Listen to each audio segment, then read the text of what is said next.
Welcome to Turn Talks, the podcast that bridges the gaps between college and career. Join your host, Tina Fox, founder of Turn Mentoring, as she brings together corporate leaders, educators, and university alumni to share practical wisdom and equip you with confidence, clarity, and connection.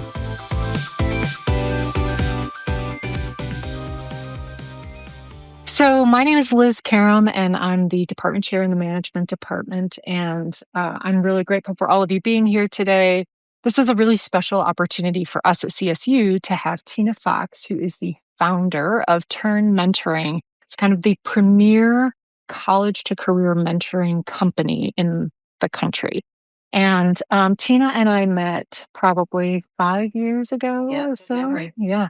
And when I was at James Madison University in Virginia, she's from outside of DC, and we have remained in contact. And I have just been continuously inspired by what she has done in terms of like centering the student experience and really doing research and advocacy for how we can best support students at college. And so when she said that she was coming out to Colorado, let's talk to some of our students here. We have great students at Colorado State. Actually, I can't take any credit. This was all right. Yeah.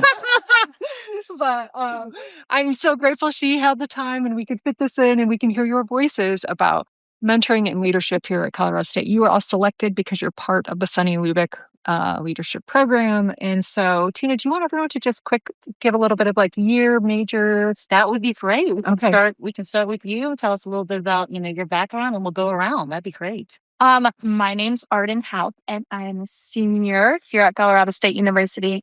And then I'm a business major concentrating in finance and accounting. So I'm almost done. So everybody's done. So congratulations. Thank you.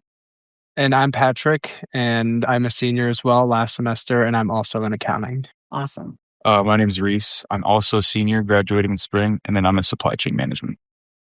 My name's Emily. I'm also a senior studying supply chain management. I'm Allie, graduating in the spring. I'm studying marketing. I'm Ava, and I'm graduating in the spring, and I'm actually a transfer student, and I am concentrating in marketing. Where'd you transfer from?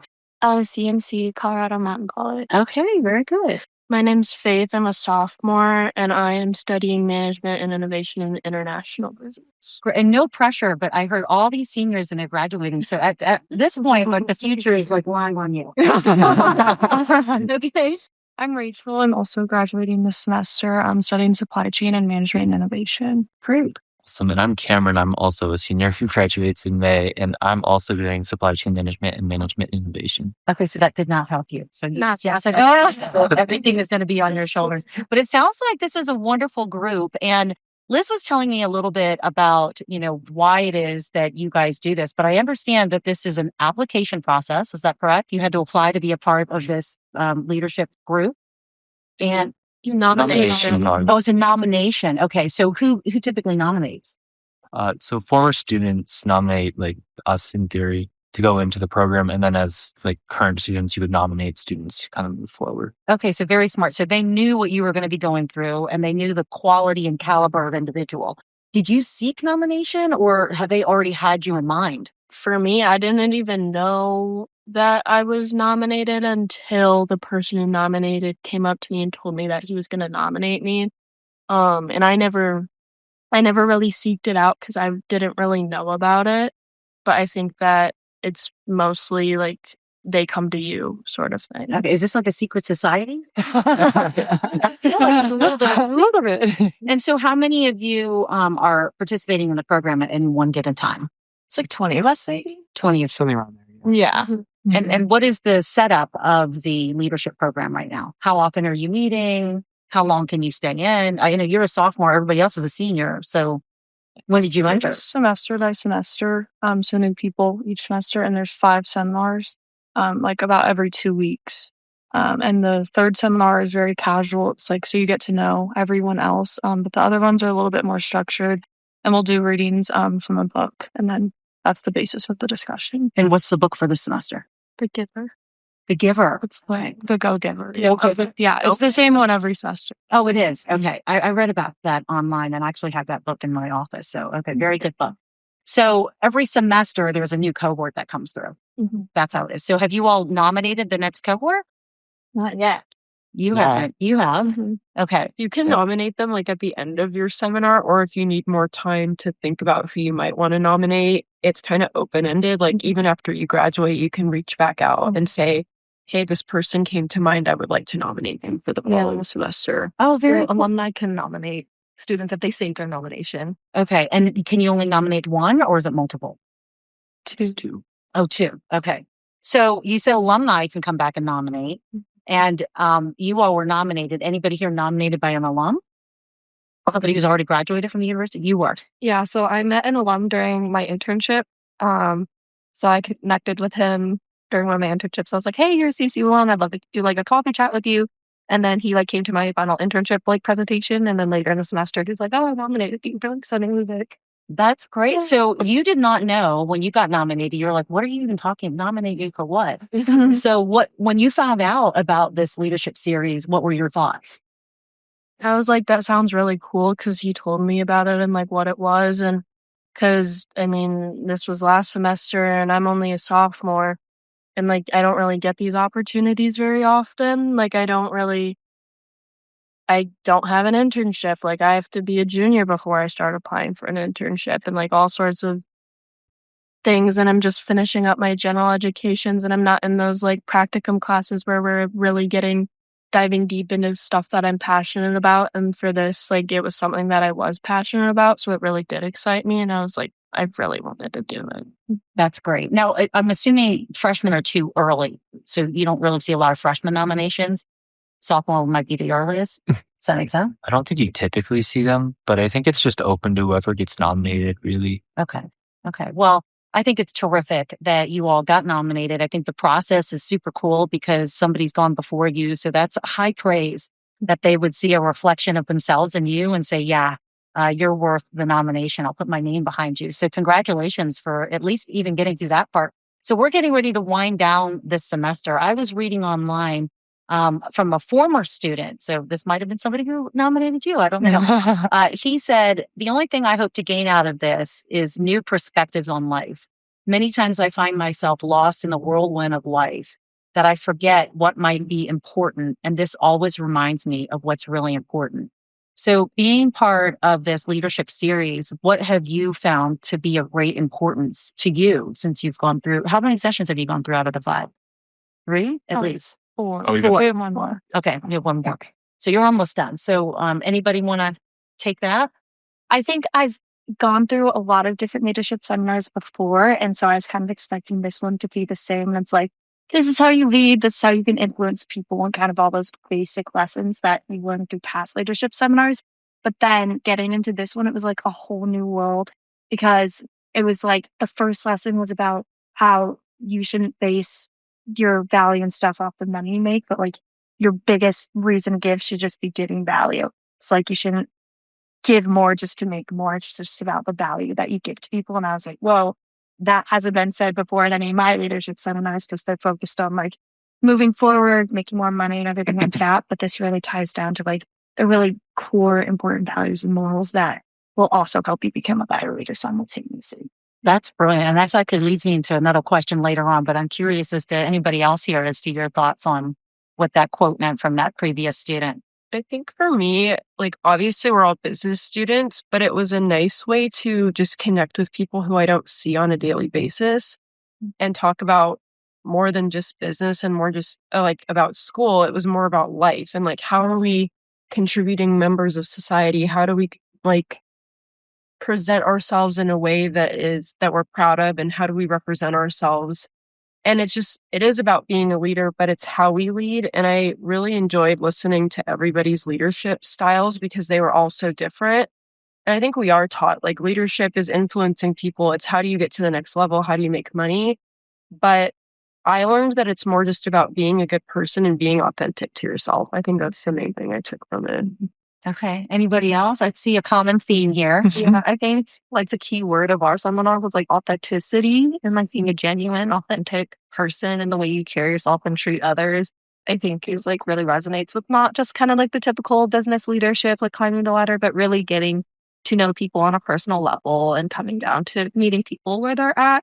And I think what's also really cool about kind of the nomination system is a lot of those nominations are anonymous too. A lot of people choose to be anonymous. So like sometimes you'll get nominated by someone who like really surprises you that you're like, oh, I like nearly interacted with this person. Or like, oh, like I have no idea who nominated me. Like why? Like what about me and my character like stood out to be nominated? So I think that authentic part of just being you is really the highlight of the seminar. I love that. The authenticity is my word of the year. So this is something that's talking to. So I think about this at the end of the previous year. And as I think about it throughout the year, it's amazing how often I find myself in a situation where this becomes the topic of conversation. So I don't do New Year's resolutions anymore because I typically blow them by January 2nd. The authenticity thing, I love how it's popping up, and it's still only March, right? Yeah, we're still early on in this. So speaking of Coach Lubick, I have not met him yet. I'm hoping to maybe bump into him tomorrow. But I understand that he's known for transforming a football team that wasn't doing so great here way back in the day into a championship culture, right? And he's known for discipline, culture, and belief.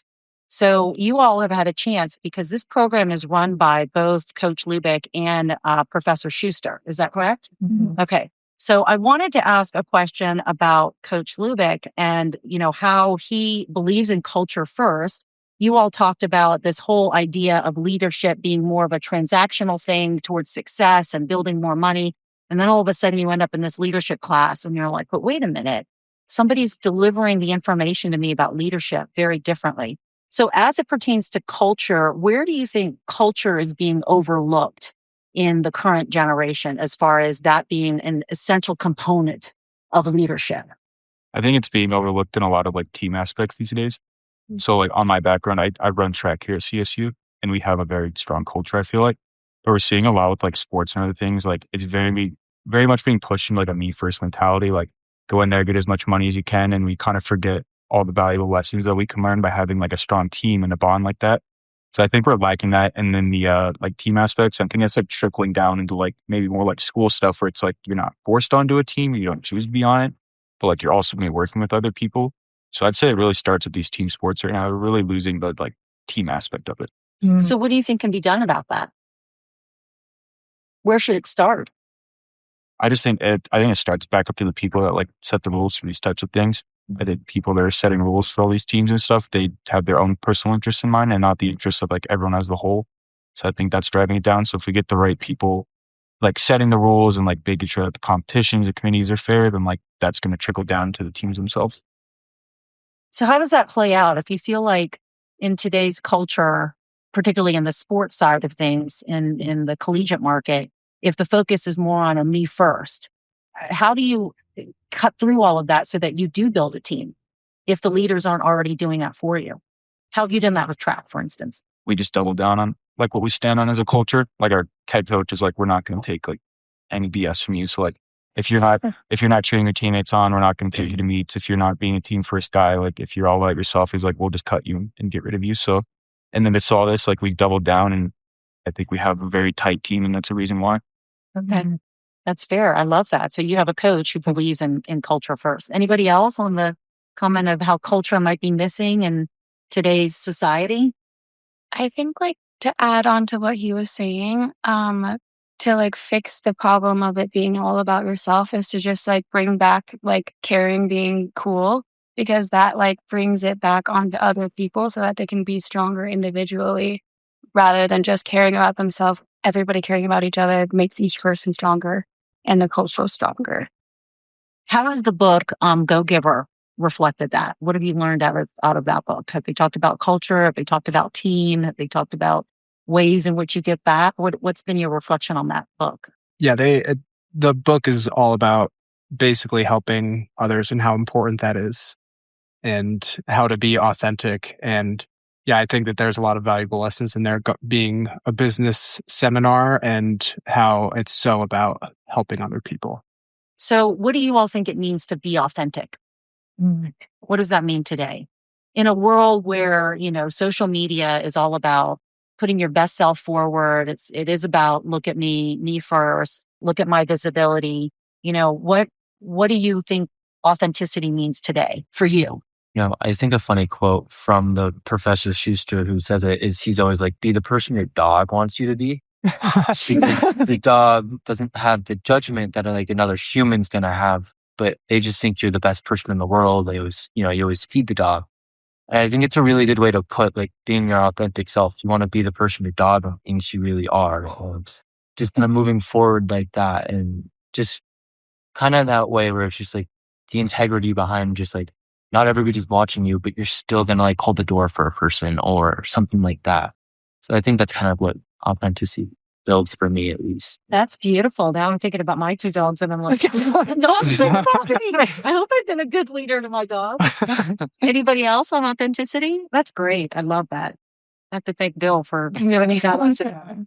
I think it's about like upholding your values and morals, both like in front of people, but also behind closed doors, kind of like doing the right thing when no one's watching, which is something that I feel like we've heard ever since a little age, but it often gets like missed. And so, yeah, I think it's really important to like be yourself and love others, but yeah, in front of people and behind closed doors. What do you want to say? Because I have a follow up to her. I was just going to say, like, getting out of the mindset of like having to act a certain way and like fit into like this cookie cutter like personality or like way of acting. And I feel like in like our day and age, like everything is so competitive. So we think we have to be a certain way to achieve something. And I think just being your true self and like showing, like you said, showing that to everyone, even behind closed doors, because it'll get you so much farther than. So when, that is easier said than done, is always doing the right thing, despite what, social pressures are maybe screaming at you. So where have you found in your life it's been the most difficult to be authentic? I think social media is hard because we all want the world to see the most positive aspects of our lives. It's really hard to be vulnerable and share our struggles online because it's out there forever once we post it. But I think there is a freedom in not caring what other people think about you. And for me, that's come with age because I think in high school, especially, it was really hard. I was focused on fitting in and dressing the same way as my friends and all of that. But once you get to college, there's a whole new level of self-expression. And I think that really helped me with social media. And I'm a marketing major too. So I think it's been good for me to embrace my own style and just kind of go with that. And I'm so much happier because I like what I post and it's for me. And that's the most important thing, I think. Now, thinking of social media, who would you say on any of your feeds is the most authentic person that you see?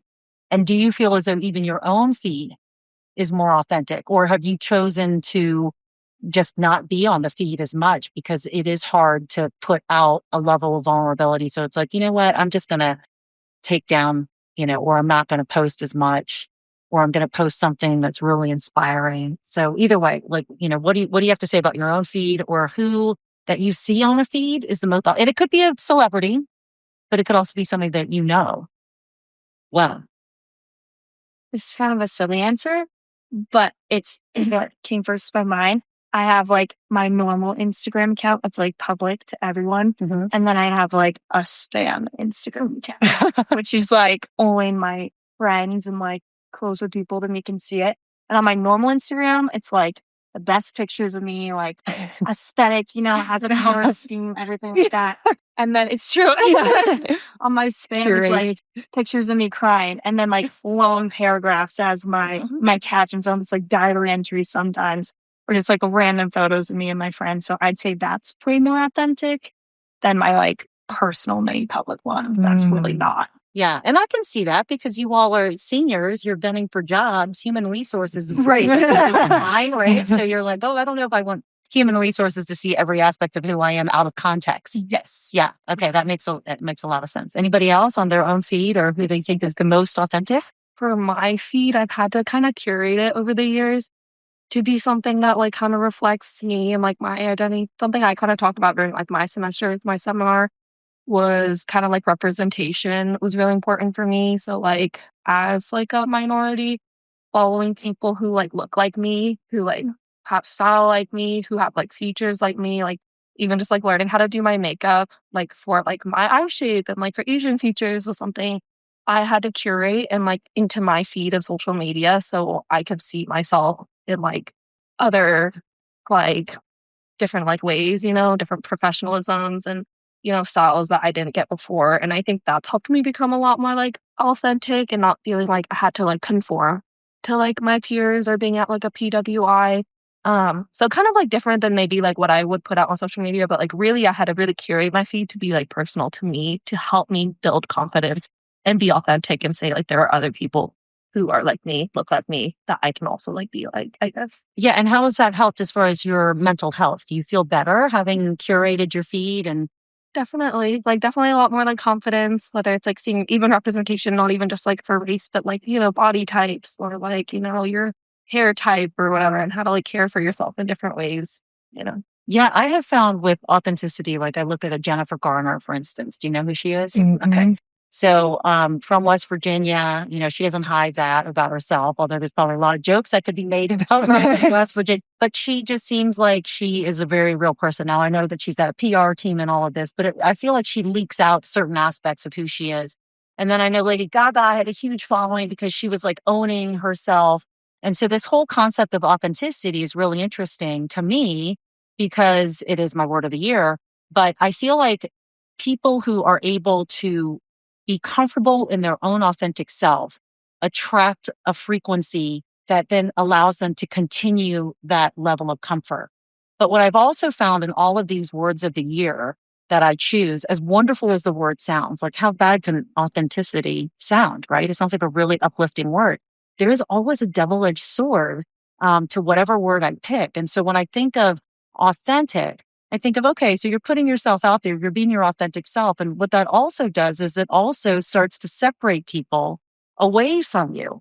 They're like, you know what? I don't like that, what you're showing us. That's not as identified with me. And so there is this culling that naturally starts to happen when you show up as your authentic self. Have you seen that in your journey to being more authentic leaders?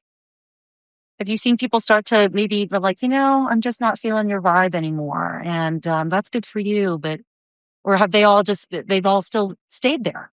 So you had the right group in the first place. You had people that were attracted to you before, and now you becoming more your authentic self, they're still there.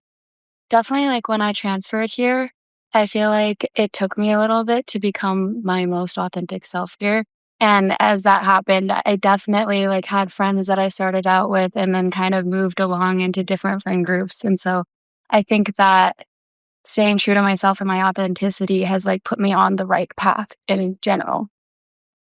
I think that's great. Yeah, you being a transfer student, I bet. Yeah, you're leaving people behind. Proximity matters. Yeah. Yeah. So when you leave people behind, who's going to stay with you, even though you're chasing your own self into your new space? Yeah, that's a really great example. Anybody else? I feel like as a freshman, I only hung out with like only Asian students because I had a lot of really bad experiences my first few times on campus with just like microaggressions, and like I felt really out of place on campus. So I was like kind of in a bubble of like we only hung out with each other and we're just like, no one else understands us, And so I had a really big struggle making friends outside of that small like bubble and community and like try to be authentic. And so it's kind of like for me, it was like whether it's like conforming to be like more white with my peers or to be really Asian and like hate on everything else in like the university.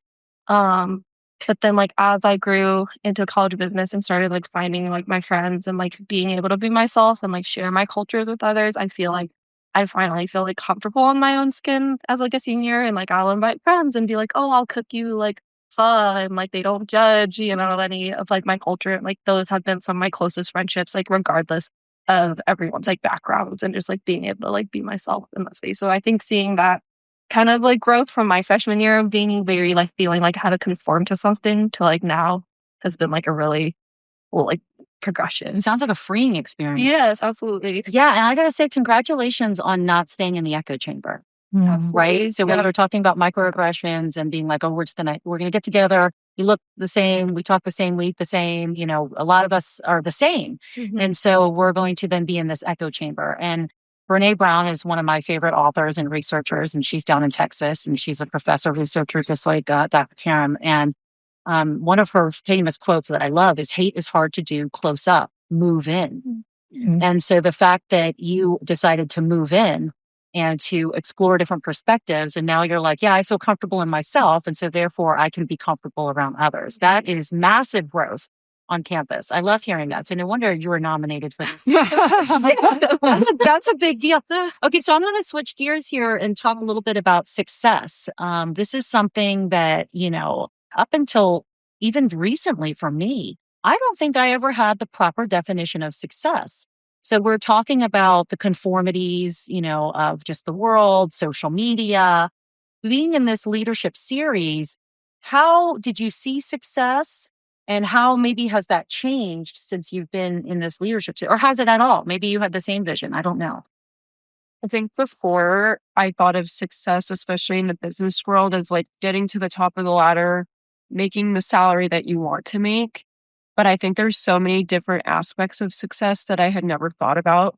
Like for me, success is finding the right friends. Like I think it can even be something as simple as that. It's like, if you're happy with yourself, I think that's the greatest success you can have. Obviously, we're all in school to hopefully get jobs and to move forward in our careers. And that's success too. But I just think looking at it from a more broad perspective really gave me the confidence to say, wow, I'm succeeding in life. Like I have these friends, like I love school. I love where I am. Like I think taking small steps to success is a lot better than shooting for a goal that seems so far in the future. But that's just how I look at it. Anybody else? I think jumping off of that, like the small wins and stuff, like just meeting new people, like joining the seminar, meeting new people like you is like successful and could help you out in the future. But just viewing it as meeting those new people and just taking the small wins and taking the small progress steps towards just like being happy and being like your authentic self and like just building yourself and growing as like a person, I think is just really, a mindset that I've started to take a little bit more. And reading the book, The Go-Giver, he learns that not everything that looks or is successful looks successful. And I think that's just was something that I took away from the book really well. Yeah. Is it a shell game like a movie set, or is there any depth to it? Yeah. Okay. You were going to say? Yeah, I was going to say, I think I've moved farther away from like defining success by like reaching a certain number, getting a certain percentage on something, and like more towards like how I feel about it. So it's like going to a class now. It's like, I'm not like, I'm here to get an A. It's like, am I like actually going to come in here and learn something? And it's weird because I've started doing that. And it's like, I focused less on like the numeric results, but like either they've still been there, like they've increased, but I've just felt a lot more like satisfaction in a lot of things that I'm doing. And I think in like today's world, like we're so like data and number driven. It's been kind of interesting that like I've flipped my definition of success away from everything else. And it's like, I felt a lot more like fulfilled in whatever I'm doing. Do you find that to be the same with your contemporaries? I mean, there's three of you here that offered up very similar. Your definition has definitely changed from this numeric title, number oriented thing from the past to today. It's more about, joy within. Do you think your contemporaries are like that? Or do you think because you're part of this leadership series, you talk about these things a little bit more openly in conversation, that you've just developed this mindset through those conversations? Where did that come from? I think for me, it was, when we were sharing experiences so much, it's how that seminar really works is we read a portion of the book and then talk about some of those key things and how they apply to our lives. I think hearing the different perspectives from different people really like opened my mind and perspective of it all up a little bit. And so just sharing those things helped me understand like, I'm struggling on this side of things, but I'm hearing how they're like handling it and how they're overcoming some of these different problems and then trying it and just trying to experience it. I mean, their point of view a little bit more helped me out quite a bit. So for our audience, let's just clarify, when you're talking about them, are we talking about the two leaders, the adult leaders, the professor and the coach, or even people within the class? Everybody was in the class. Okay, very good. So I'm curious, what about the professor and the coach? Because you have an opportunity to get this cross-generational conversation of leadership going. And you've got it from two very different perspectives. Rhys, you were talking about, you're being a part of track. And so you've got that athletic background, and you've got a coach who's coming in and he's talking to you about his decades-long experiences and how he turned success around for CSU. And then you have a professor who might be coming at it from a more pragmatic, practical business standpoint. So how has that cross-generational conversation with this group and your professor and your coach, how has that affected you? I would say it's like the values don't change despite the profession you're in. Like he comes from coaching. He comes from teaching. The values still line up. The right things still matter in both scenarios. So I think that's just been like very validating, at least for me. I don't know about anyone else, but it's like doing the right thing here probably equates to doing the right thing here, and like your values don't change, and what's being taught in the book doesn't change depending on what class you're in, like what role you're in, what club you're in. So I think that's been very like, I don't want to say eye-opening, but it's just been like very cool to see that like it's across the board. Like if you build a strong culture, you do the right things here, you can carry that over to another part of your life, and it all grows together. Yeah, doing good, even if very few people are doing good, it's still good. And doing bad, even if the majority are doing bad, is still bad. Kind of like that. What about anybody else as far as you having a chance to sit down and, not necessarily classroom style, but you're in a unique position in this leadership series. You're only meeting 5 times in the semester. You're kind of doing almost like a book club around the Go Giver. What do you think about the cross-generational conversations? Has it led to you all having more conversations with people who perhaps are not students? I know you're here today, so thank you for being here. I think it's really cool to see that, like, although they have such different professions, that they really hold the same values, but also it's cool because they've lived their lives and lived through so many experiences. They're able to kind of share that with all of us. So it's like we're a younger generation and we're able to hear these stories throughout 2 other generations too. And it's just cool to see how those values are really consistent, and just the different examples that they give is really interesting. That's awesome. So what would you say has been the number one thing that you've learned out of this leadership series? Everybody's going to be different, I'm sure. I just think that kindness will take you further than competition. That's a soundbite. We're going to be pulling. Okay. Make sure you get full credit. Anybody else? I think for me, it was like, it never hurts to fall back on just being a good person and just stick to your guns and, always be that person you want to be and everything like that. And that can be hard sometimes. But if you can go to sleep at night knowing that your head's hitting that pillow and you're like, it was hard, but I did the right thing. Mm-hmm. Is that enough? Exactly. I think so. Just being able to like look back at a situation, maybe it didn't go perfectly, but you did the right things, you had the right mindset, and you tried to be the best person you could be that day towards other people and towards yourself. Beautiful. I think it offered like a new starting point. We brought up the word authenticity a million times, but I think it really showed like the starting point should be authenticity and then build from there, and we'll probably be successful. Yep. Anybody else want to share?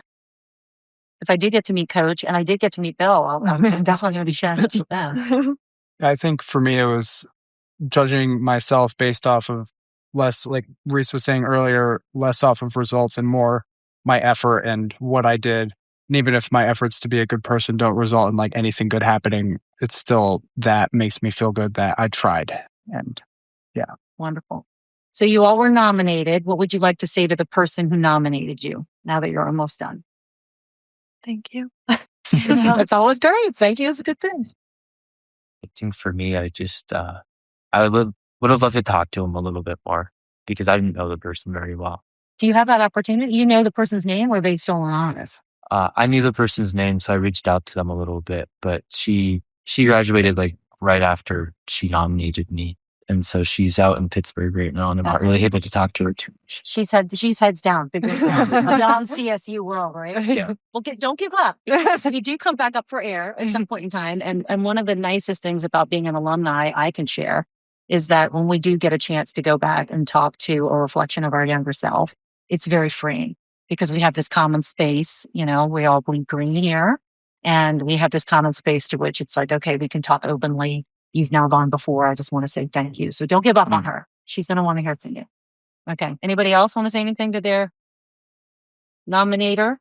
I still don't know who nominated me because my semester was still anonymous. So I think it's kind of refreshing to know that I had made an impact on someone and they saw like we have said a million times, authenticity. And I don't know who I made an impact on, but it is reassuring to know that someone out there saw it.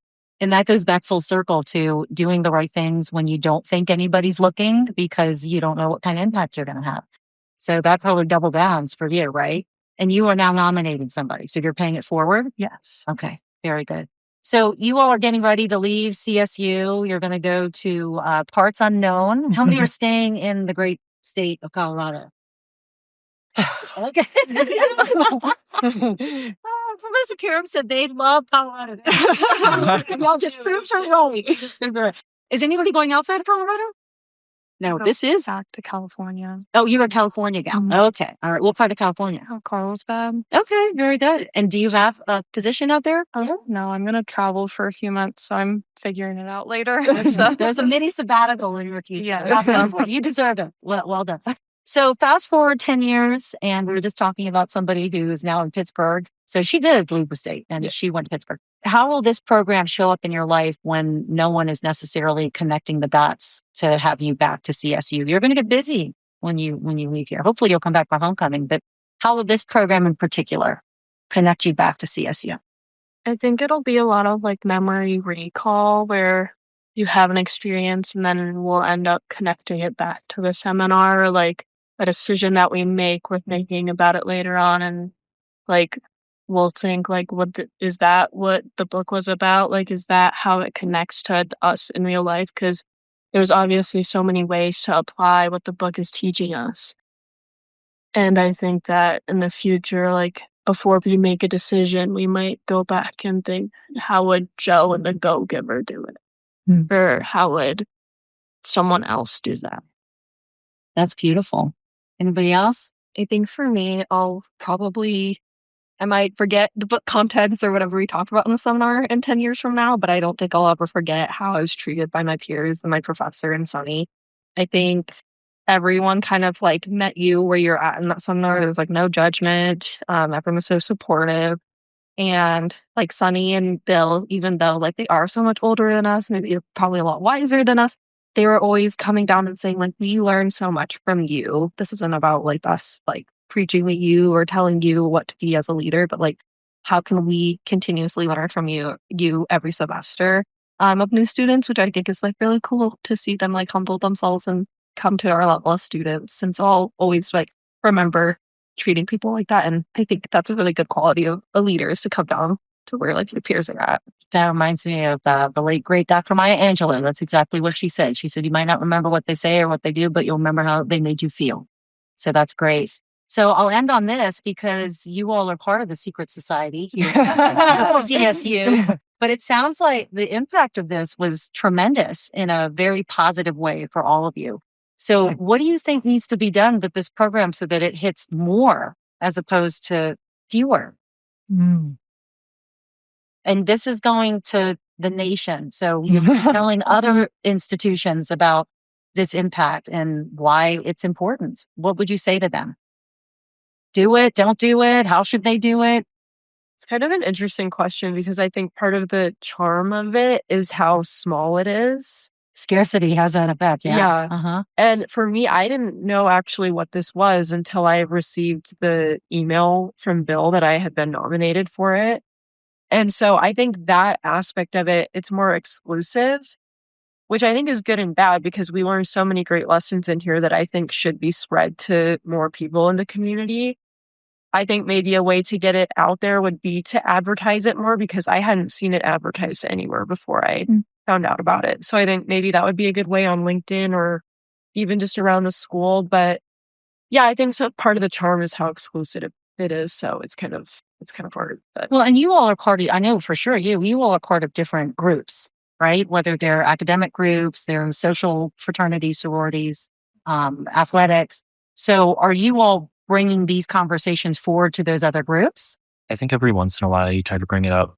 But I think something with me, kind of bounce back to your like previous question, is I don't want to bring it up to too many people where people start becoming like fake authentic and try to be like a version of them. So I want to pick them to join it. I want to pick somebody just because of who they are without like them thinking I'm trying to pick them for it. So it's a balance of everything. So you're a secret shopper. Going out there, I'm not going to tell you anything about this, but I promise. Well, I'll definitely like tell people who I trust and I know won't like change who they are with it. But it's just that balance of it all. No, I think that I makes definitely sense. am a secret shopper. I guess. Yeah. So there is something about scarcity, about secret shopper, about doing the right things when nobody's looking, because you might get an opportunity that's going to rise to meet you. And when you do, you're going to be the right person for it because you've always been operating that way. I think that it's wonderful that you all are participating in this program, in this series. Please tell your professor and your coach I said thank you as an alumni of my own institution. I'm very bullish on Gen Z. And I know you guys are doing great things. You think faster than us, you operate better than us, and you've got this big wide world that we are desperately relying on you to change and make better.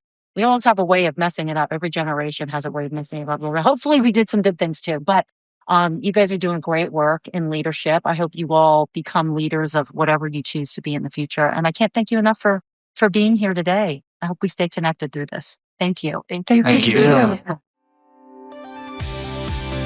Thank you for listening to Turn Talks. To learn more about our robust mentoring platform, visit us at turnmentoring.com. Join us next time for more enlightening conversations.